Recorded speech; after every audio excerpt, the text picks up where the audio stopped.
All right, everyone. Welcome to the GS on Marketing podcast. And we're excited. This is going to be a good episode today. We just got back from Pubcon. Vegas. Pubcon Vegas 2018. That was a good conference. Pubcon Pro. It was a day shorter this year. Is that why they were calling it Pubcon Pro? I'm not sure. So a little backstory, I guess we should probably explain what Pubcon is. And who better to do that besides Brett Tapke, who actually puts on the conference. But I'm going to say Redbeard here would be a good person to describe Pubcon, mainly because you've been going there for the past 11 years. Is that accurate? That's what I've been telling people. Is it really been 11 years? Yeah, this was like my 11th Pubcon. Wow. How did this Pubcon rank? Well, before we do that, what is Pubcon? So Pubcon is basically a search engine optimization conference, which kind of developed into not just SEO, but like local SEO, social media, digital marketing. It's kind of evolved. Right. As digital marketing has evolved. And then this year they even added some Amazon.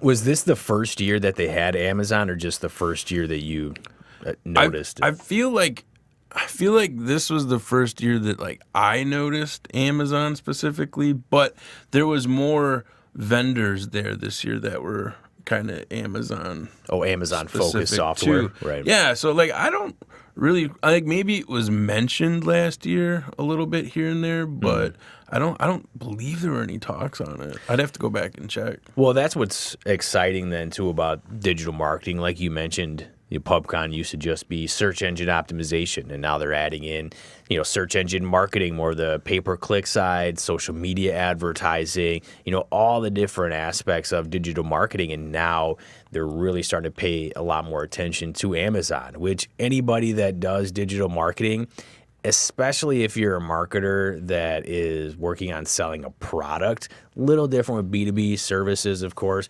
But if you're selling a product or working with a client that sells a product, you can't ignore Amazon. It's the elephant in the room. And to have conferences that were traditionally more Google focused, I think start to pay attention to Amazon as the search engine for products that it's becoming. I think that's great. Yeah, for sure. And like every year, so Pubcon has kind of like a focus every year. This year was kind of niche focus on international SEO. Yeah. So that's the thing, too, to keep in mind. Like, people come to this conference from all over the world. Right. So it's like usually like a week-long conference. The first day they have that like before the conference, master group training, stuff like that. So that's always really cool. But what I love about the conference in general is I always get like 3 or 4 like main takeaways that I can start implementing right away. Yeah. So that's really awesome too. Well, and that's one thing that, and this was my first year going to Pubcon. And one thing that I liked about this that I don't see too often in conferences, I've been to a few that have been like that and some that have been, excellent conferences as well. But a lot of conferences seem like they're put on by either media publications or software. So all of their talks are a lot of times pushing people to use a software or maybe make a purchase of it. And there's less pay attention to the actual content itself. So you have a lot of people that talk in theory and high level. And this conference was great because the emphasis was on tactical advice that you could take away. So it was less of where you sit down, be entertained, and leave inspired. And there was some of that, and I think a lot of their presenters, did a great job making it entertaining, but they also focused in on, this is how we did this, and this is how you can have these same types of results, and this is, why we did certain aspects of it. And I think that anytime you have that, the takeaways are a lot more actionable versus some conferences where it's, create good content. Yeah, and it was really cool because a lot of it, too, it was more like workshop style. Yeah. A lot of Q&A, a lot of interaction. So, like, you could, sit there and get all kinds of tools. And maybe some of the speakers might, you might hear a certain company mentioned a few times. Maybe they had a service or a tool. But then they're also saying, well, I also like these other tools too. Exactly. Even the people that were from software companies were also saying you could use, XYZ competitor. And I think that's an important note to make because you need software. You need software when you're doing digital marketing. Very difficult to use without it, whether you're using a free software for your search engine optimization tactics like Neil Patel's Uber Suggest, which, by the way, I saw, has been recent improvements. And I even saw that it just recently came out with a Chrome extension. So it should be some interesting pieces for that.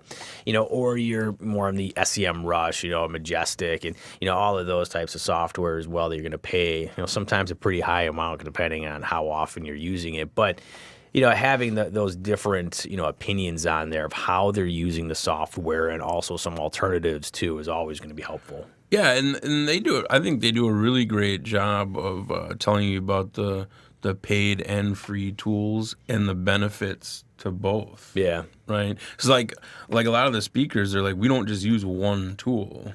We use a combination of. Yeah, well, and that's a big thing that I've been talking about for the past couple of years, probably longer than that now, is you need to have some sort of marketing stack when you're looking at technology. It's difficult to have that all-in-one platform. And there's a lot of platforms that maybe say they're all-in-one and have a lot of the features, and there's always going to be a lot of crossover, but they always have their core competencies, what they're really specializing in. So in order to make sure that you're hitting everything from all angles, having that technology stack as a marketer is going to be incredibly important, and being able to use it to make sure that you're getting all the different pieces, from each individual software without having it be just this unmaintainable sort of behemoth of a giant. It's going to be interesting. Yeah. How hard did you decide on, like, when you get to Pubcon, there's that huge grid of all the different talks. Yeah. And, like, did you find it difficult, too, to, like, which ones you wanted to go to? Oh, yeah, definitely. And I don't want this podcast to come across like a Pubcon commercial, but it was tough. It was hard to decide which ones were going to be worth going to. Not worth going to, but, which one was I not going to go to so I could go to a different one. Like, making that fear of missing out aspect was really hitting me pretty hard, I would say. Yeah. Because, like, I know, like, we kind of split up, and, like, I went to a few different ones. Divide and conquer. But I was like, oh, what do I want to listen? Because they have like different tracks. So there'll be like local SEO, the international. Then there'll be like like a social media, strategy. Like, there's different tracks. But sometimes, like, I saw one, and I was like, oh, I kind of want to go to that social media one. But I'm like, oh, this local SEO one. Yeah, it was tough.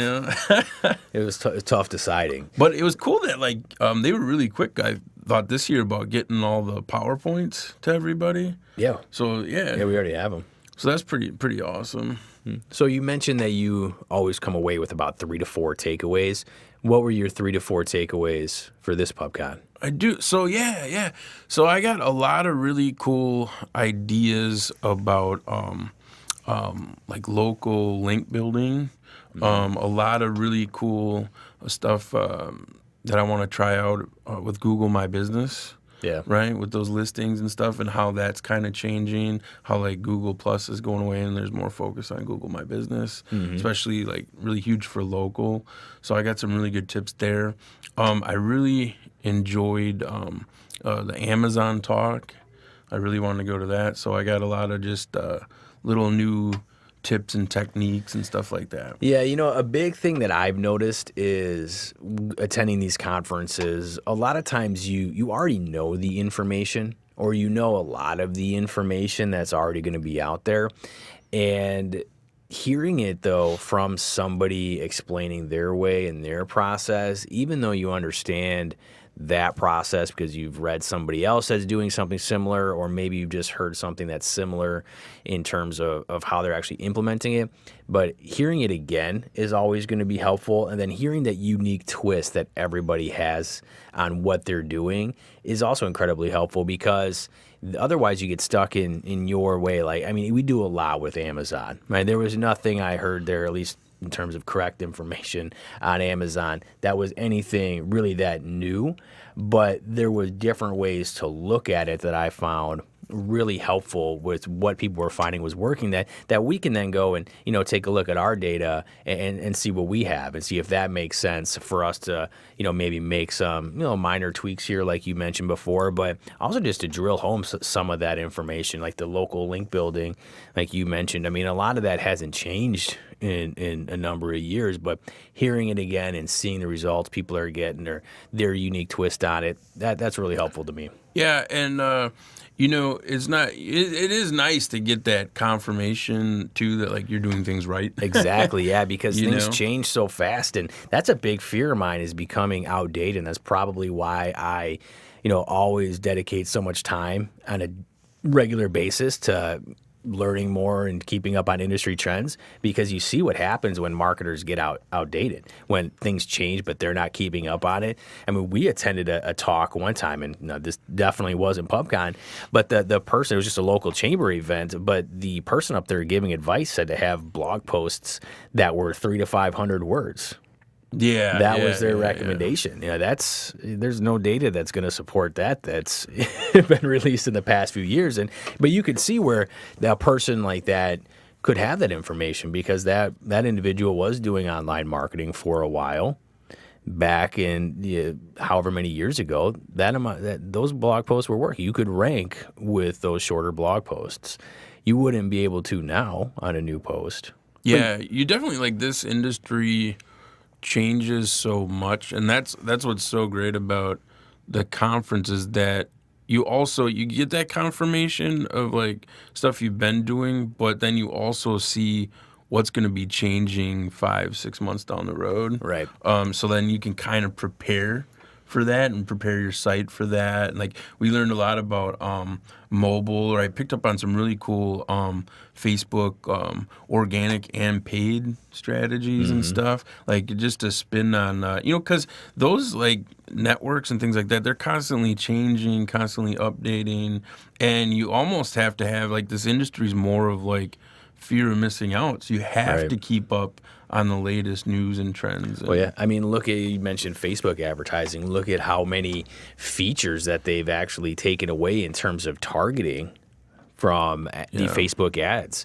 Ever since that, that scandal took place, they've been really taking away a lot of the targeting options from, and they've added a couple back from what I've been seeing, but most of them are probably gone, and they're going to be gone for a while. They may not ever come back, and I think that's always something you want to pay attention to, because a lot of people are using, Facebook targeting and drilling down and being extremely, specific on who they want to see, but it's kind of changing a little bit. You're getting less specific on people. You're almost looking at it more of general media advertising at that point. Yeah, even if you're using the wrong verbiage, Yeah. they'll flag you for stuff and remove your ads. And, one thing that I thought was great too was the networking. We met a lot of great people, saw a lot of good speakers. And Oh yeah, I couldn't believe. So that was the thing. Like, when we went to that first morning intro breakfast kind of a deal, how many people raised their hands that it was their first Pubcon? Like, so I thought that was really cool. Yeah. A lot of first timers. Well, I was one of those first timers in Pubcon, and I got to say, the networking was interesting from it. You never know what you're going to get at those different types of conferences. I like to go for the networking. I like to meet other people in the industry, because the reality is, and I mean, okay, we're having a podcast right now. We're talking about digital marketing. We give a lot of great advice, a lot of things that we're finding, what's working. But there's a lot of the top marketers out there that produce their own content. They don't really give information until after it's starting to not work as much. And that's when they'll write a blog post about it and create content. So if you're just listening to other people's content or just regurgitating other people's content around marketing, you're usually going to be a little bit behind. And that's why I like to meet other people that are in the trenches, actually creating content, optimizing sites, getting Amazon ads up and rolling. If you're not a practitioner of it and actually going through and creating that content and doing it yourself, then you're just listening to other people's theories and and what other people have found works, and it doesn't necessarily, bode well for everybody. Yeah, I mean, over the years after going to this, like I've met some really great people from all over the world that I still keep in contact with, and Which is surprising because, when they took you out on town in Vegas and you hit it hard. You go ham on that Vegas trip. you have to go ham because you can't miss out on anything, right?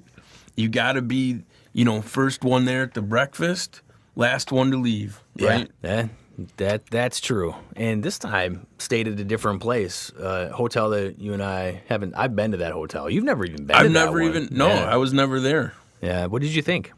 It was a pretty good place. How did it compare? So the hotel that we stayed at was New York, and how did that compare to Cosmo that you normally stay at? I mean, because we all know Cosmo's got nicer rooms and a little bit upscale, but in terms of overall entertainment, and I don't know. So I've stayed at a lot of different MGM, Mandalay, Encore, Cosmo. Like I've stayed at all of them.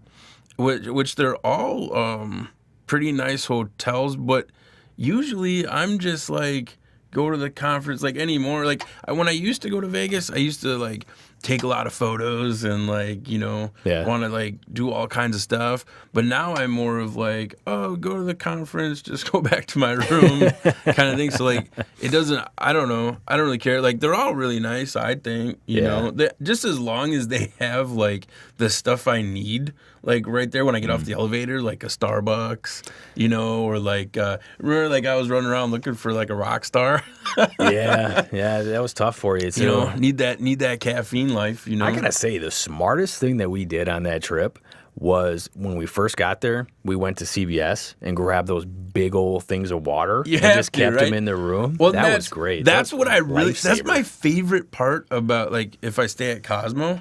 There's like right across the street. There's that Walgreens. Yeah. So like anytime I get to Vegas, if I'm staying there, I hit that up immediately. Get those like normal price snacks and lots of water because it's so dry there.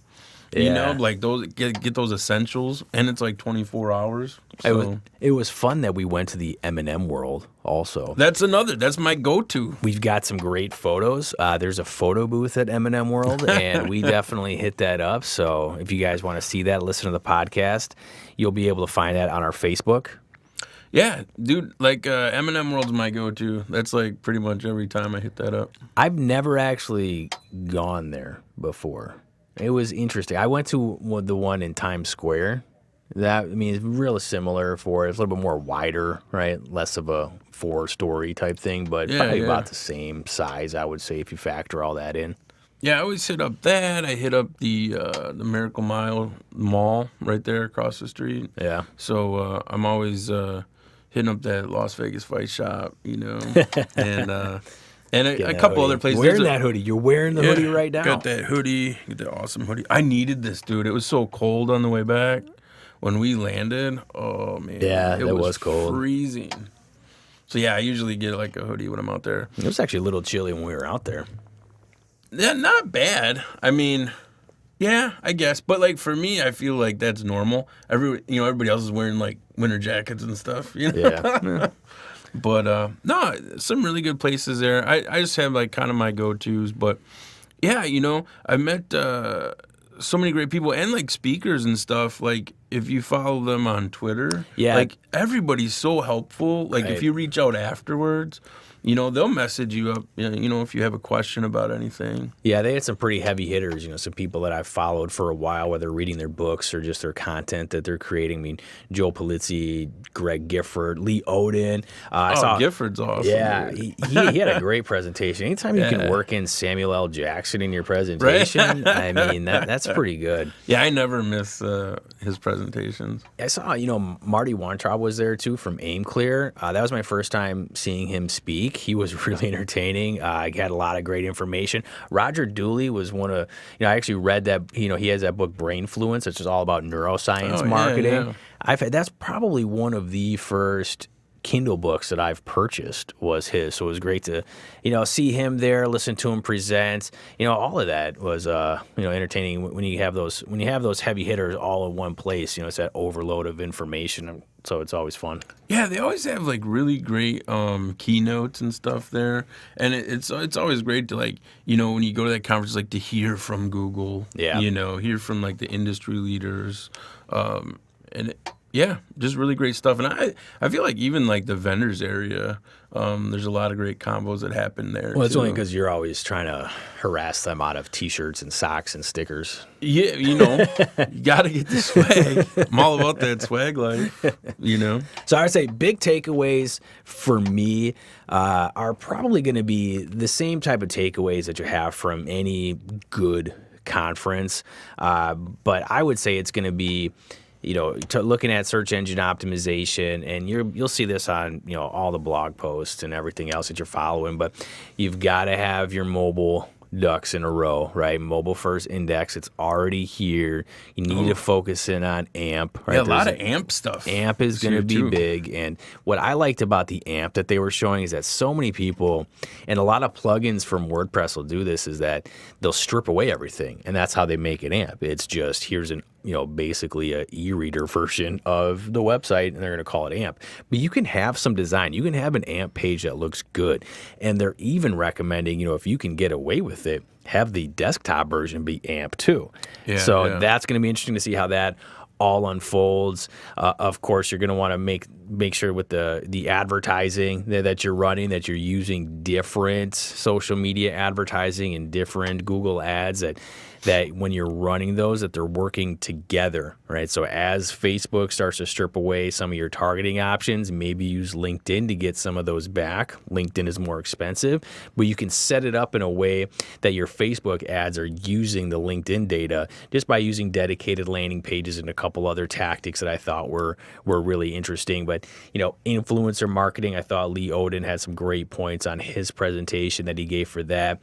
Going to be a tough thing to ignore, right? I think that as budgets get tighter a little bit around influencer marketing, I think at the same time there's going to be a lot more opportunity for the people that are figuring out how to do it right, figuring out how to find the right influencers, and even becoming influencers themselves, at least around a particular topic, right? Making sure that people know you're the expert, that you know what you're talking about. That's going to be a huge competitive advantage with your personal brand. Yeah, I can remember when you first announced AMP and what that was, and I was like, I want to implement that right away, but nobody was really talking, at least around here, about AMP at all. Right. It was more geared towards news publications and things.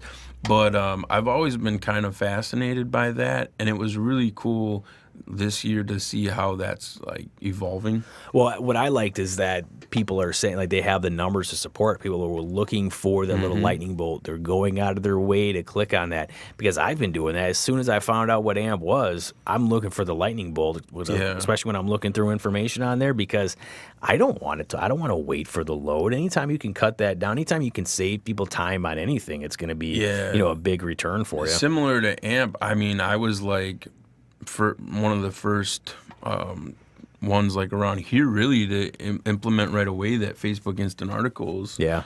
Just for a regular blog, and again, on Facebook, you're not leaving that experience, but you're still seeing that website content. Really awesome. I think that's that kind of stuff and it takes us a couple little tweaks, right, to your site, maybe a plugin or whatever, but getting that whole, once you get that set up and approved, dude, that is a huge time saver. Yeah, it definitely is. And I think the final takeaway from me is going to be international SEO. I think that's a frontier that, as everything continues to grow, is less crowded, I would say, from a lot of, at least depending on where, and what you're looking at. But that's something that websites are going to need to pay attention to. You need to optimize that correctly. It's a huge technical undertaking, right, to have your hreflang tags all set up properly, a lot of technical implementation, also down to the translation. You got to make sure that's going to be native. You don't want to just do the, Google Translate on there, because that's not going to convey the right message, and just making sure all of that information, is correct, so that you're not just focused in on one market, because you'll see that a lot. Even large brands, they'll be so focused in on the U.S. market that their international isn't growing the way that it should be. And in this day and age, everybody's connected. It's, global marketing. You need to pay attention to it. Yeah, I'm really interested to see how, like, that on Google, that featured answer, right? So people have been getting those featured answers now for a little while, but, that they're starting to feature multiple answers and things like that, but also what that's going to mean soon here in the future for local. Yeah. Really cool. Well, and, on that note, when you start looking at that, you've got to pay attention to voice optimization, writing for that, making sure you've got that information, because Google, with its featured snippets, Google's becoming a destination, right? They call it position 0. That means that a lot of people that are going there, typing in the answer or their question, getting the answer, they never actually have to leave Google. They never have to go to your website. You could provide the best answer, have that featured snippet, and your click-through rate could go down because they're getting the information and they're leaving. Now, you always want to hope that they're going to click onto the page and get a little bit more detail in the information, but there's going to be a certain aspects, like weather is already done. Yep, right? You get your weather right then and there. But all that kind of carries over to voice search as well, because when you ask your device, whether it's a Echo or a Google Home, when you ask that device the question and they return that answer, it's based off of that snippet. Yeah, and it's like the whole Google My Business is kind of like your mini website. Yeah. For all those detailed information, and now you can add featured posts and events and stuff, so exciting times. Really exciting stuff. And it'll keep coming. And as it keeps coming, we're going to keep delivering this podcast. So make sure you subscribe. Make sure you leave a review if you like it. Of course, even if you don't, you can still leave a review. We just love a little bit of feedback. That'd be great. And that's on iTunes. We're on Spotify now, which is tough to get on, but we're there. We're there. Basically, as your famous line is, we're everywhere podcasts are sold. Right. And if you're buying a podcast, so let us know, because we can probably figure out a way for you to get it for free. Yeah. Even tell a friend. Yeah, exactly. Oh, tell a friend too. That'd help out also. Yeah. All right. Bye-bye now.